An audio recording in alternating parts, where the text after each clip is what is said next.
Every day, the darker side of humanity reveals itself. We witness the unimaginable ways in which individuals can inflict harm upon one another. It's a tragic aspect of life that we cannot ignore.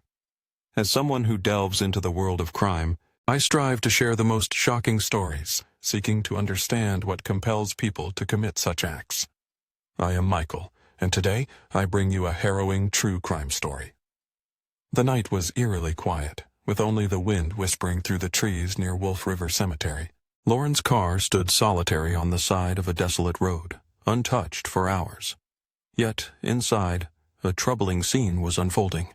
When law enforcement arrived, a man suddenly erupted from the vehicle, vanishing into the depths of the dark woods. Officers pursued him, but the dense trees and rugged terrain made the chase nearly impossible. Meanwhile, Lauren's father, Robert, raced past them, his heart racing.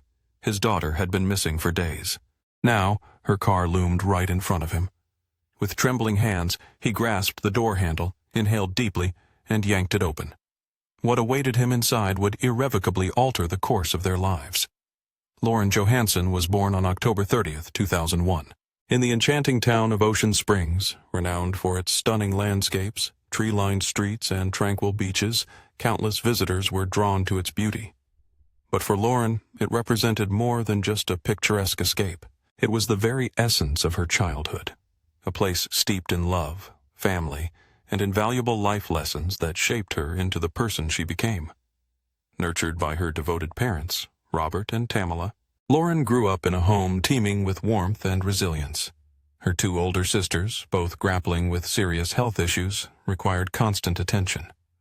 From a young age, Lauren embraced a nurturing role, assisting her parents with daily responsibilities. This experience instilled in her the values of patience and compassion, molding her into a selfless and empathetic individual, always ready to offer help to those in distress. Her love for animals blossomed early as she found fascination in all living creatures. Whether domestic pets or wildlife, she formed a profound connection with them. Her parents fostered this passion, and as she matured, she actively sought out opportunities to create a positive difference. By her teenage years, Lauren had become a committed volunteer at local animal shelters, where her responsibilities included not just feeding and caring for animals, but also rehabilitating those that had suffered injuries. Her dedication extended beyond dogs and cats. She nurtured horses, rescued birds, and cared for various wild animals, solidifying her aspiration to dedicate her life to helping others. Inspired by her innate compassion, Lauren resolved to pursue a career in nursing. This decision aligned seamlessly with her natural inclination to care for both people and animals alike. She excelled in her studies at the University of Southern Mississippi, propelled by a relentless work ethic and an unwavering desire to make a significant impact. Lauren's ultimate goal was ambitious, yet deeply personal. Lauren Johansson dreamed of creating a sanctuary for rescued and rehabilitated animals. She worked tirelessly, saving every penny to bring her vision to life. It was during her senior year of high school that she first encountered Bryson Rivers. Bryson Rivers was a charismatic and talented athlete, admired by many. Born on February 9, 2000, he grew up in a large, devout family where faith and family values were paramount. As the eldest sibling, he carried significant responsibilities. These responsibilities instilled in him a profound sense of discipline and leadership. His dedication to both academics and athletics, particularly in football and track, earned him the admiration of peers and teachers alike. At first glance, the relationship between Lauren and Bryson appeared idyllic. Both were ambitious, driven, and supportive of each other's dreams. Lauren often spoke fondly of Bryson's thoughtfulness, cherishing the way he made her feel valued. In return, Bryson took pride in Lauren's kindness and unwavering determination. Yet, beneath the facade of their budding romance, a troubling pattern began to surface. Initially, Bryson's attentiveness felt endearing. He wanted to spend every moment with Lauren and eagerly inquired about her day. However, as time passed, that affection morphed into something far more sinister: control. Bryson became increasingly possessive, questioning her interactions with male friends and classmates. What began as innocent concern quickly escalated into demands, cloaked in the guise of caring for her well-being. Lauren's friends couldn't help but notice the changes in her demeanor. At first, she retreated from social events, avoiding discussions about her relationship. When confronted, she staunchly defended Bryson, attributing his behavior to stress and his upcoming military enlistment. As Bryson's manipulative actions intensified, Lauren clung to the belief that his jealousy was rooted in love. With each passing month, his grip on her tightened. He oscillated between tender affection and emotional guilt, skillfully justifying his actions. Every attempt Lauren made to set boundaries was met with arguments that culminated in reconciliations. Bryson convinced her that his controlling behavior was necessary for their relationship's success. Gradually, she began to adapt to his expectations, unaware of the toxic cycle she had unwittingly entered. Lauren remained steadfast in her belief that Bryson was merely experiencing a difficult time. She dismissed the warnings from those around her, rationalizing his behavior as a temporary phase. She clung to the hope that their relationship would improve. However, everything changed when Bryson's temper escalated during a heated argument, exposing a side of him that Lauren had never encountered. In that moment, the illusion of their perfect relationship shattered. Doubts flooded her mind, challenging the reality she had defended for so long. As she hesitated, contemplating her escape, Bryson's grip tightened around her wrist, holding her back against her will. It was the first time Bryson physically restrained Lauren. Although the moment was brief, it left an indelible mark on her psyche. Later, when recounting the incident to her friends, she downplayed its significance. She explained that Bryson had been upset and hadn't meant to hurt her. However, her friends noticed a disconcerting shift in her demeanor. Lauren, once open and expressive, became increasingly reserved whenever the topic of her relationship arose. Despite her friends' concerns, she brushed them off, even as Bryson's criticisms became more frequent. He made her feel responsible for their arguments, convincing her that her actions were the catalysts for his reactions. Her closest friends urged her to recognize the disturbing pattern. Yet Lauren defended him, insisting they were simply navigating a rough patch. Subtle, yet alarming behaviors began surfacing in public. Bryson would interrupt her mid-conversation or make biting remarks designed to undermine her confidence. One evening, while out with friends, Lauren thanked a waiter for his excellent service. In an instant, Bryson's mood darkened. For the remainder of the night, he unleashed a barrage of passive-aggressive comments, making it painfully clear that he disapproved. Even Lauren's father, Robert, sensed that something was amiss. While he had never witnessed Bryson displaying overt aggression, his instincts warned him otherwise.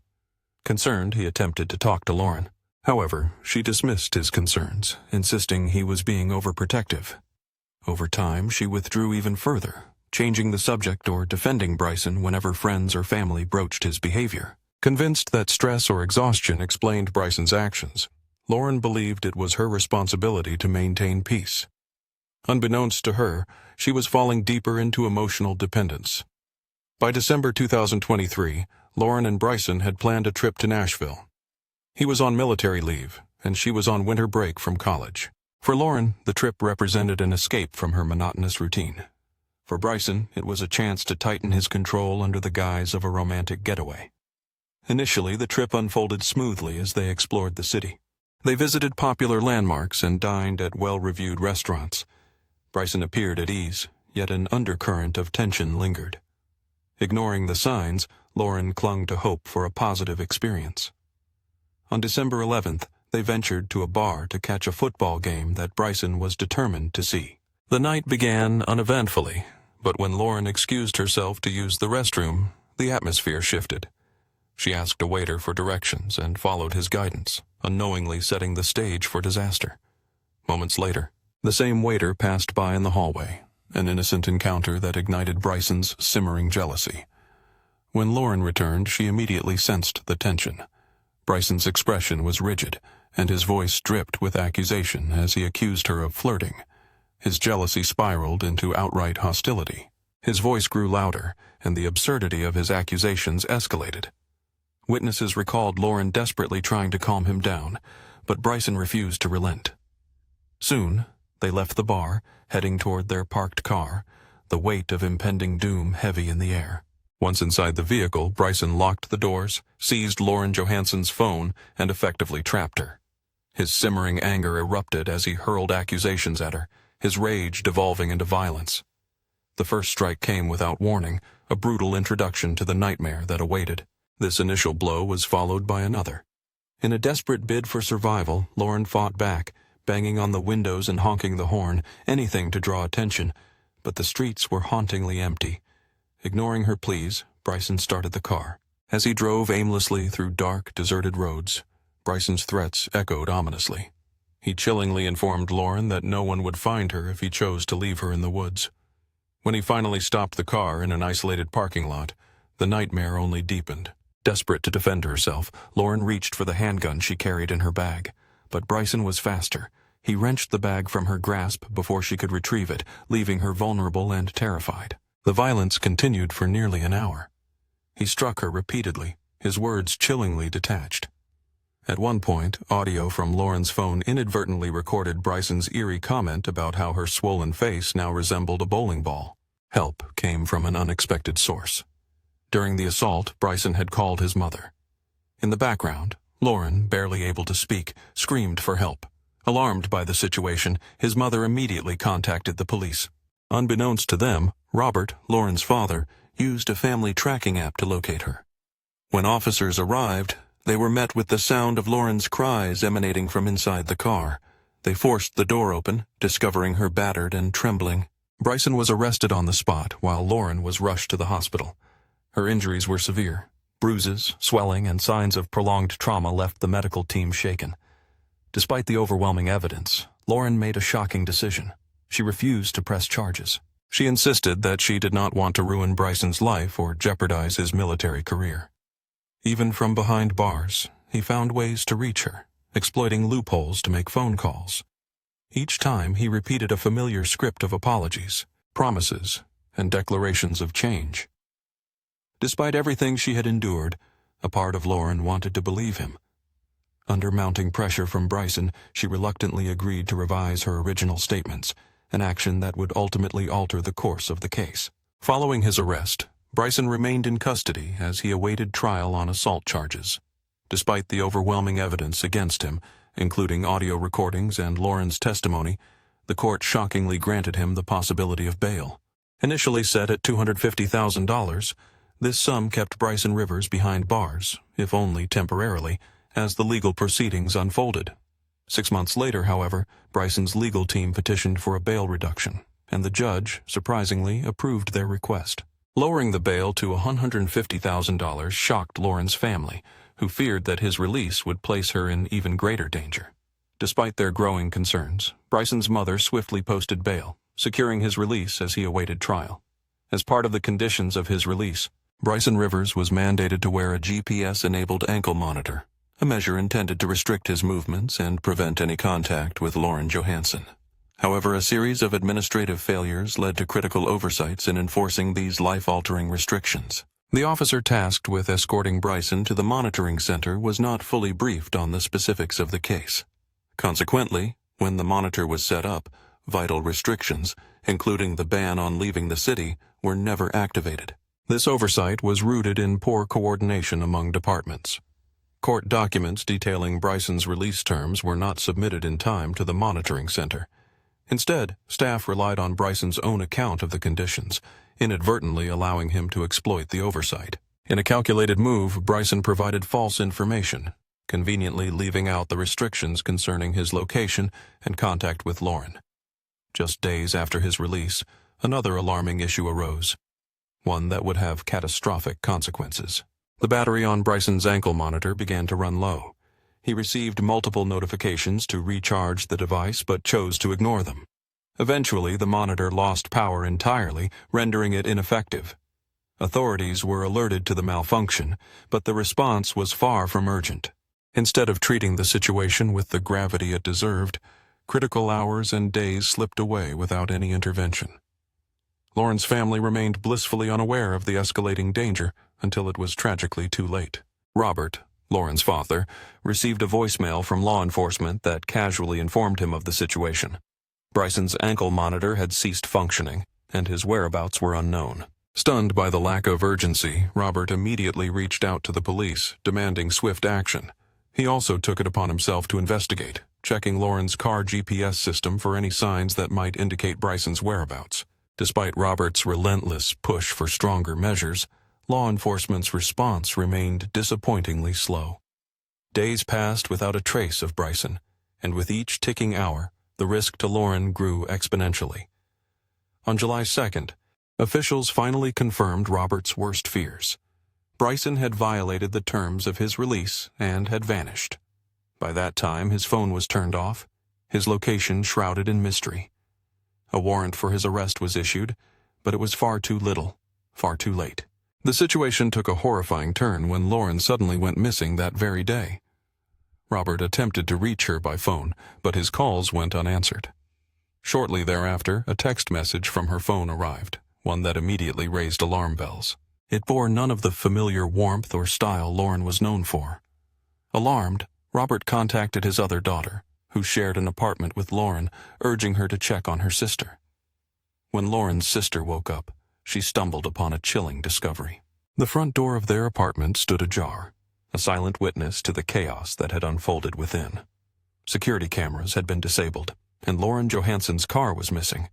In a frantic rush, Robert received the distressing news and wasted no time reporting his daughter missing. Yet, despite the harrowing evidence and the family's desperate cries for help, law enforcement's response was lethargic. Over 24 agonizing hours passed before authorities finally consented to track Lauren's vehicle, a delay that would soon become a catastrophic misstep in the handling of Bryson Rivers' case. On July 3, 2024, police finally located Lauren's car through its GPS signal. It was discovered parked in a secluded spot near Wolf River Cemetery, just outside of town. This area was infamous for its isolation, enveloped by dense woods and far removed from any bustling roadways. The grim discovery triggered an immediate response from both law enforcement and Robert, who arrived at the scene moments after the officers. As police approached the vehicle, a figure suddenly bolted from the back seat and dashed into the thick underbrush. It was Bryson Rivers. Officers gave chase, but the tangled foliage hampered their pursuit, allowing him to vanish into the depths of the forest. Consumed by dread, Robert rushed to the vehicle, praying for a miracle. But as he swung open the door, the horror that awaited him shattered his hopes. Lauren's lifeless body lay in the back seat. She was wrapped in a sheet and encased in black plastic bags. The injuries to her face and head were so extensive that she was nearly unrecognizable. Robert, a medical professional familiar with trauma, later confessed that nothing in his career had prepared him for such a sight. As law enforcement meticulously documented the scene, evidence within the car painted a harrowing portrait. Bloodstains on the upholstery indicated that Lauren had suffered a brutal, prolonged attack before her death. Despite his overwhelming anguish, Robert refused to leave the scene, determined to remain until the investigation concluded, even as his own health began to falter under the emotional strain. The search for Bryson continued for hours, with helicopters equipped with thermal imaging scouring the area. Eventually, they detected his heat signature deep within the woods. Officers surrounded him, closing in from all directions. 9 hours after the manhunt commenced, Bryson was finally taken into custody. He surrendered without resistance. During interrogation, his demeanor was unsettlingly calm. Bryson recounted his version of the events, admitting that on the morning of Lauren's disappearance, he had gone to her home, fully aware that she would be alone that day. Days of unanswered calls had stoked his anger and paranoia. Unable to accept that Lauren was trying to sever ties, he waited for her to leave the house and confronted her outside. Bryson claimed he only wanted to talk, but when Lauren refused and attempted to walk away, the nightmare began when Bryson forcibly grabbed Lauren and compelled her into her own car. Despite her desperate attempts to resist, he locked the doors and accelerated away. He took her to a remote area outside the city, convinced that they required privacy for an honest conversation. However, what was meant to be a discussion quickly escalated into a heated argument. Lauren, refusing to be manipulated, demanded that he let her go. When she threatened to call the police, Bryson's anger erupted uncontrollably. He began hurling accusations, blaming her for every misstep in their tumultuous relationship. In a desperate attempt to escape, Lauren Johansson reached for the door, but Bryson Rivers forcefully shoved her back inside. That moment marked a deadly turning point in their volatile confrontation. In a chilling confession, Bryson admitted to striking her once, then again and again, until he lost all sense of control. He insisted that he never intended for things to escalate to such a tragic level, claiming he was merely trying to calm her down. Yet he continued to hit her relentlessly until she lay motionless, realizing only then that Lauren was unconscious and no longer responding. In a futile attempt to revive her, he panicked. When it became painfully clear that she wasn't breathing, Bryson made a calculated decision to dispose of her body. He retrieved a blanket from the trunk of his car, wrapped her lifeless form within it, and placed her in the back seat. With a sense of dread, he drove to a secluded area near Wolf River Cemetery, intent on hiding his crime. He abandoned the vehicle there, planning to return later to eliminate any trace of evidence.